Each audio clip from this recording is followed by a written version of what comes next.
go to the content. Melanjutkan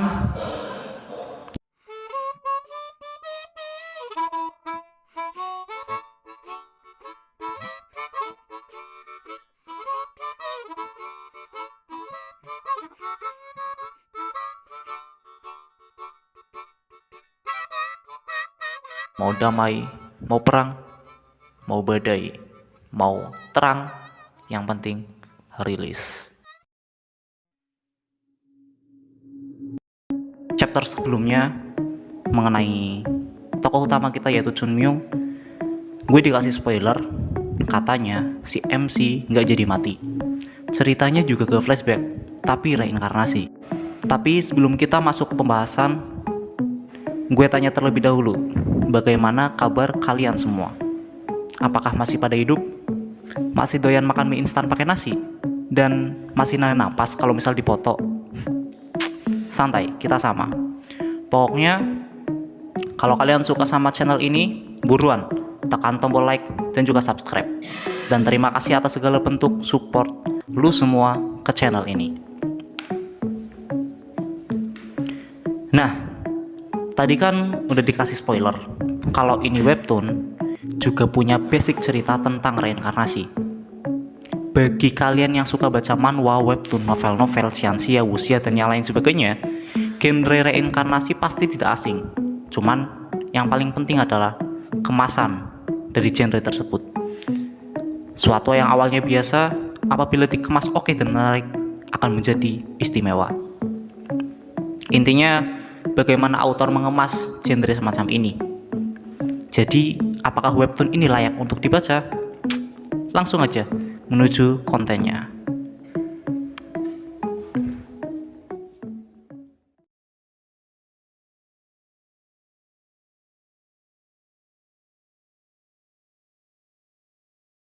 Terlihat di sini kilas balik ya dari chapter pertama. Era saat ini ketika si main kar itu mati dan kakak perguruan yang tersenyum di akhir scene cukup miris, dan sekte Hwasan yang dikelilingi oleh bunga plum.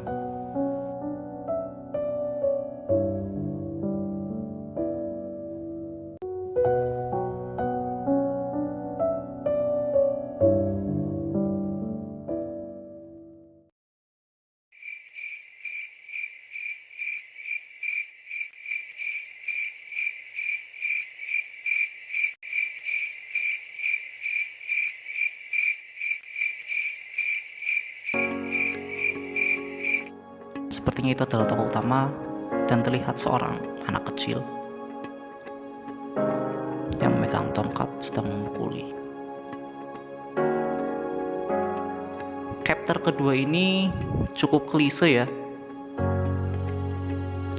Karakter utama masih belum punya apa-apa, dan ya terlihat dia tidak mengetahui mengenai timeline-nya saat itu. Dan terlihat tokoh lain, ini tokoh-tokoh sampingan ya, kita sebut pengemis 1 dan pengemis 2. Yang ingin saya penasaran, apakah tokoh sampingan ini hanya menjadi tokoh sampingan saja, lewat begitu saja, atau mereka punya cerita? Itu bakal kita bahas selanjutnya.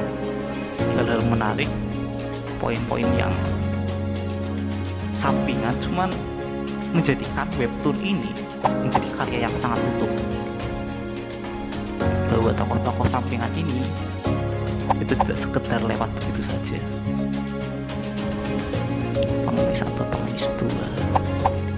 Dilihat, ini pengemis kedua datang menanyakan kabar, dan tokoh utama mencari informasi dari pengemis tersebut.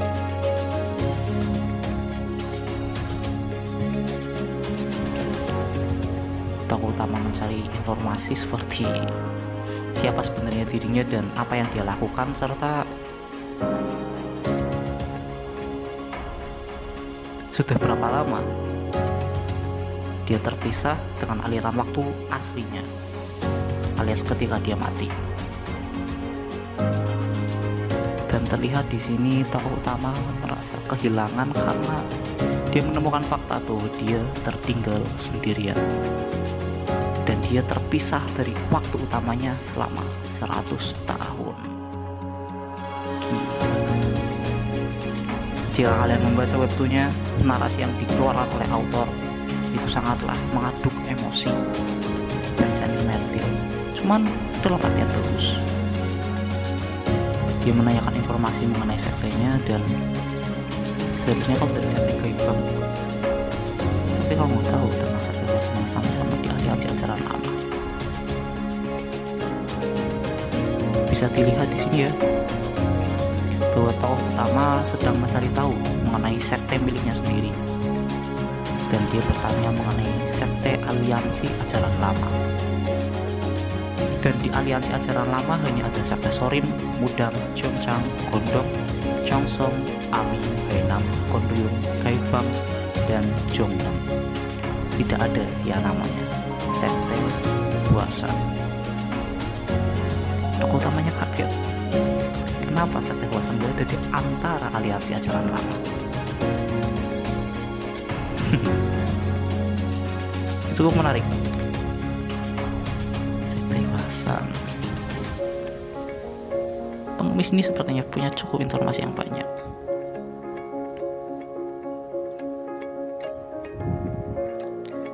Dan diberi fakta lanjutan bahwa sekte miliknya itu telah hancur. Di situ tampilan muka atau raut muka dari main car itu merasa tidak percaya dan juga kosong karena sekte yang dia diami waktu dulu itu adalah sekte yang sangat luar biasa, indah, terlihat dari bangunan-bangunan, lantai, dan juga ya ini adalah sekte istimewa.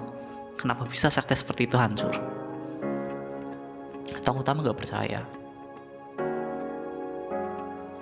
Aku gak percaya, aku harus cek dengan kedua mataku sendiri. Kemudian tokoh utama memiliki tekad untuk membuktikan informasi itu, apakah itu valid atau tidak.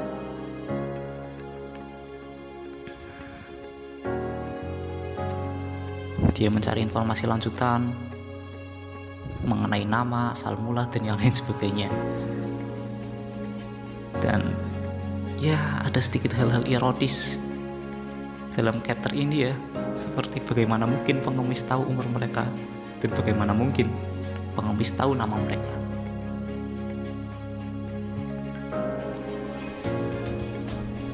Namaku kecil, kalau si bos namanya Jongpal, itu artinya ya pengemis lah. Nanti kalian bisa cari tahu ya. Aku Islam seperti 2 kali lipat. Ada prinsip yang menarik yang dibawa oleh seorang tokoh utama, yaitu dia akan membalas budi 2 kali lipat dan membalas dendam 10 kali lipat. Dan dia memperkenalkan diri sebagai Jongmyo. Kemudian tokoh utama lanjut untuk pergi ke sekte Hwasan. Diperlihatkan tokoh utama cerita klise seperti biasa. Dia akan mulai dari awal membangun inti bela dirinya dan mengingat masa lalunya.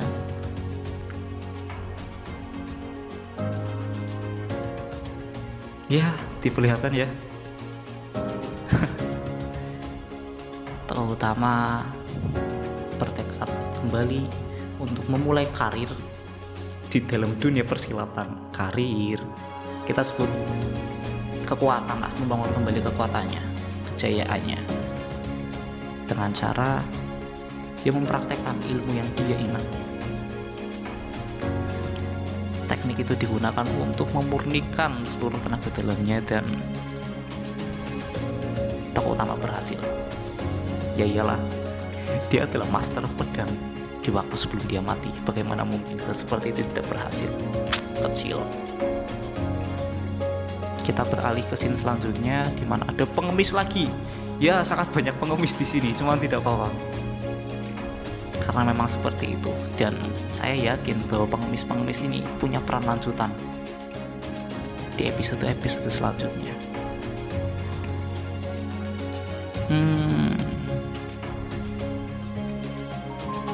Tadi pengemis pertama memukul, pengemis kedua ditanyai mengenai informasi, dan pengemis ketiga apa yang terjadi dengan mereka.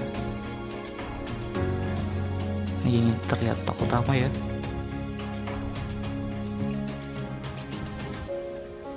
Tokoh utamanya untuk menggambarkan bahwa tokoh utama sangat tidak punya apa-apa, webtoonnya itu menggambar dengan sedemikian detail dan sangat menyenangkan untuk dilihat.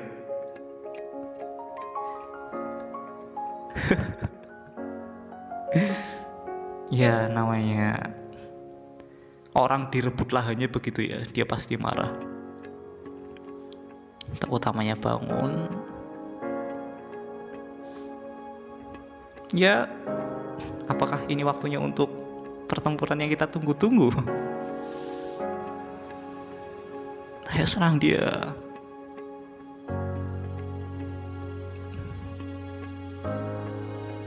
Ekspresi, gerakan, gestur, dan efek cukup memuaskan. Apalagi penggambaran ekspresi dari tiap karakter itu keren. Itu menyenangkan. Aku adalah pendekar pedang bunga plum dari Sekte Hwasang. Kembali lagi, pengemis pertama memukuli tokoh utama, pengemis kedua ditanyai, dan pengemis ketiga dipukuli. Banyak sekali pengemis di sini. Ya, lagian tokoh utamanya juga pengemis. Kalau begitu, Anda dipanggil dengan bos pengemis. Suasananya udah jadi suram. Diperlihatkan Gunung Hwasang di mana senja sedang datang, oranye, kabut, dan dedaunan. Lalu terlihat orang tua yang dinamai sebagai ketua sekte sedang melihat bunga plum dari dalam kamarnya. Ada anak kecil yang minta bertemu, anak kecil, dan tokoh utamanya datang dengan tubuh compang-camping serta sebuah kebanggaan dan juga kegembiraan yang terlihat dari ekspresinya. Nama saya Chung Myung dan saya mau masuk Sekte Hwasang. Webtoon memang luar biasa karena coloring, pewarnaannya itu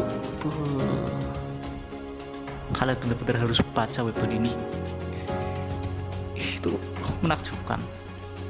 Dan untuk penggambaran ekspresi selalu lucu karena memang ini komedi. Menarik. Untuk kelas artistik, komik ini masuk jajaran tier S kalau menurut saya. Sangat tinggi, halus, dan benar-benar nyaman untuk dilihat. Dialog yang terjalin di komik ini sangat rapi. Jika kalian membacanya secara langsung, kalian akan menemukan bahwa dialog-dialog di sini itu sangat menarik dan cukup membuat saya tertawa. Jadi, jika kalian ingin mengetahui secara lebih mendalam atau merasakan emosi secara asli, silakan baca webtoonnya.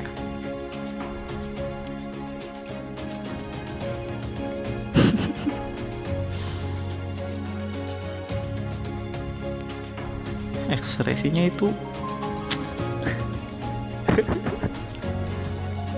Mari kita mulai bedah.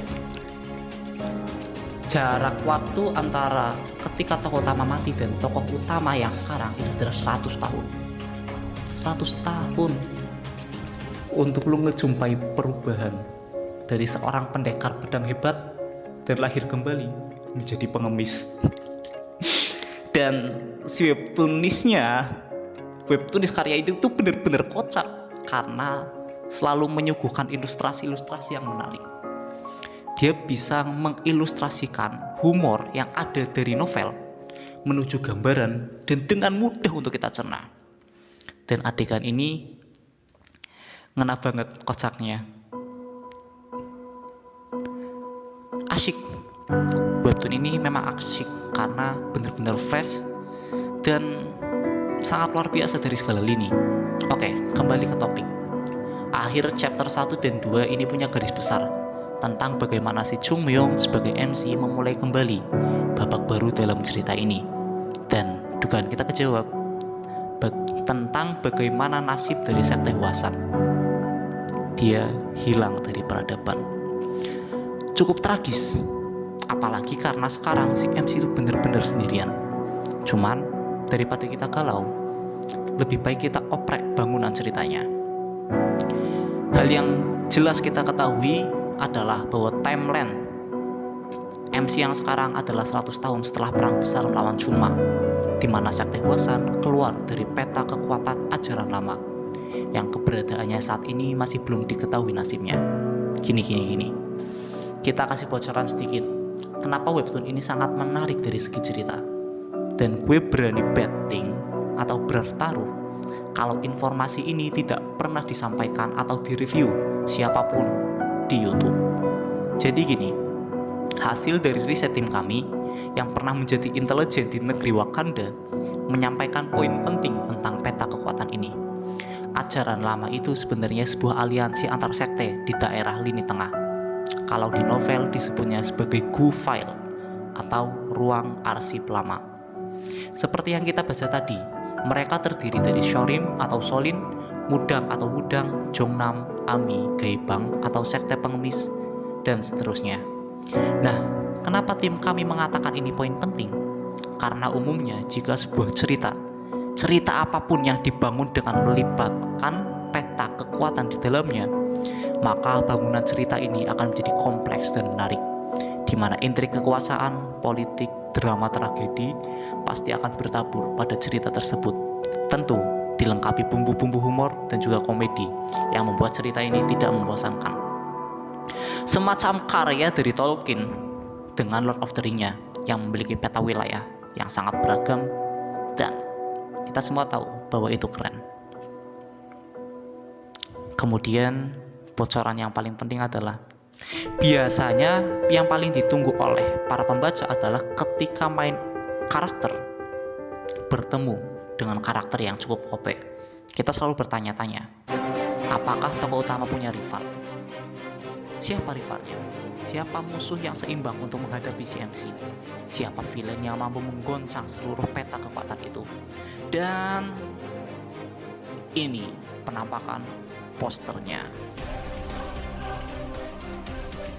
Gambar sebelah kiri tentu bisa nebakkan siapa the one and the only karakter utama cerita ini, pendekar pedang belum, Chung Myung. Beda memang ilustrasi webtoon dengan ilustrasi novel, cuman oke lah. Cuman siapa yang berada di sebelah kanan si Chung Myung?